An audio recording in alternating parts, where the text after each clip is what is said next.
લક્ષ્મી એટલે કે મારી અર્ધાંગની, મારી પત્ની રાધા મારી સાથે જ, એવું સમજીને મારી પૂજાને સ્વીકાર કરજો.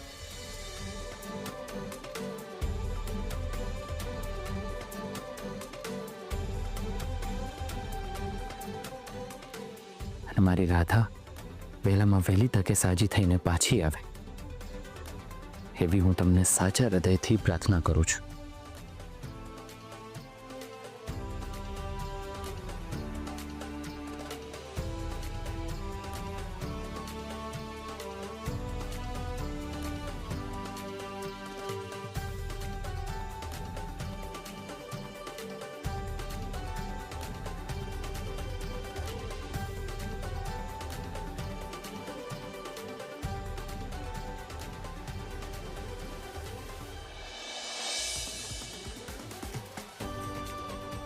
બોલો શ્રી લક્ષ્મી માતની જય.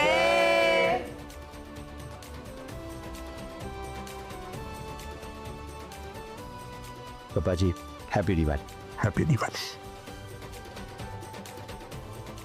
Happy Diwali mummy. Happy Diwali. Happy Diwali Krish. Happy Diwali mummy.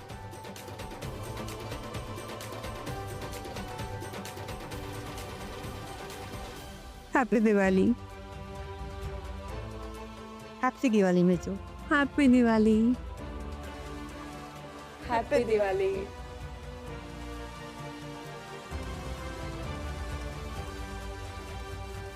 બીજાનો તહેવાર બગાડીને અહીંયા દિવાળી બનાવી રહ્યા છો.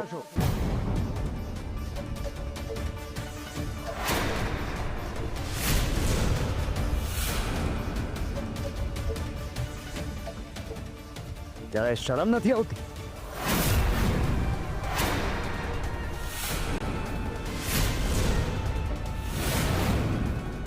હા મિસ્ટર ઠાગર, આવો આવો, બેસો પ્લીઝ. હું બેસવા નથી આવ્યો આરપી.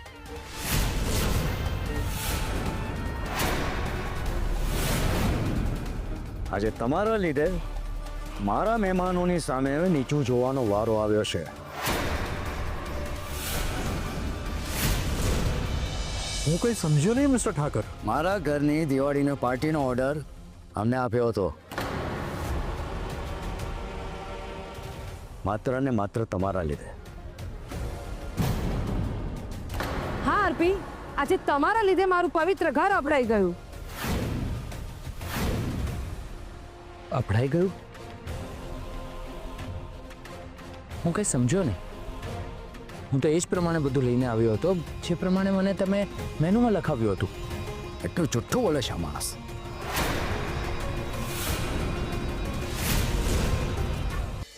કોઈને ત્યાં ખાવાનું પહોંચાડતા પહેલા સામાન ચેક કરવાની સિસ્ટમ નથી કે શું તમારે ત્યાં?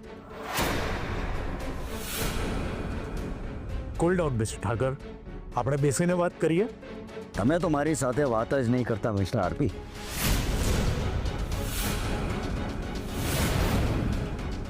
તમારા ભરોસે મેં આટલું મોટું રિસ્ક લીધું અને તમે મારો ફોન જ નથી ઉપાડી રહ્યા. મારા ઉપર તમારો કોઈ ફોન આવ્યો જ નથી સાહેબ.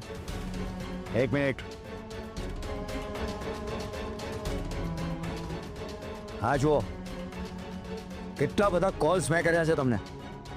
તો પછી મને મળ્યા કેમ નહીં?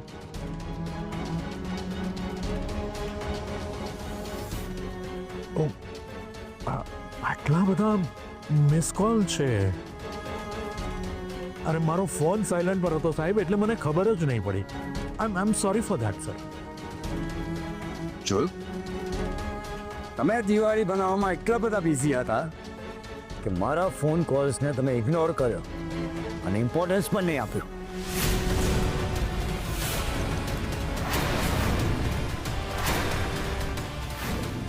એવું નથી ઠાકર સાહેબ, આ ફોન સાયલન્ટ પર હતો એટલે ખબર જ ના પડી. I am really sorry for that. બાકી તમારો ફોન રિસીવ ના કરું એવું બની જ ના શકે. અરે પ્લીઝ પ્લીઝ તમે પપ્પાજીને કંઈ ના કહેતા. એમાં આમનો કોઈ વાંક નથી. જે કંઈ પણ કહેવું હોય ને મને કહો.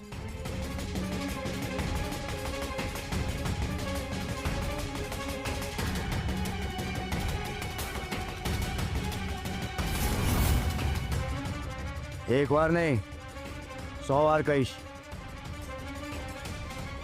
તમને ખબર છે હું બ્રાહ્મણ છું, સવારે ઉઠીને પૂજા પાઠ કરવાવાળો માણસ છું. મારા ઘરમાં દરેક ધાર્મિક તહેવાર પૂર્ણ શાસ્ત્રોક્ત રીતે, પૂર્ણ વિધિથી અને પૂર્ણ શ્રદ્ધાથી ઉજવાય છે. અને સમયે સમયાંતરે ઓમ હવન થતા હોય છે. તમારામાં એટલી પણ સેન્સ નથી કે મારા જેવા શુદ્ધ બ્રાહ્મણના ઘરે તમે નોનવેજ શરૂ કરો.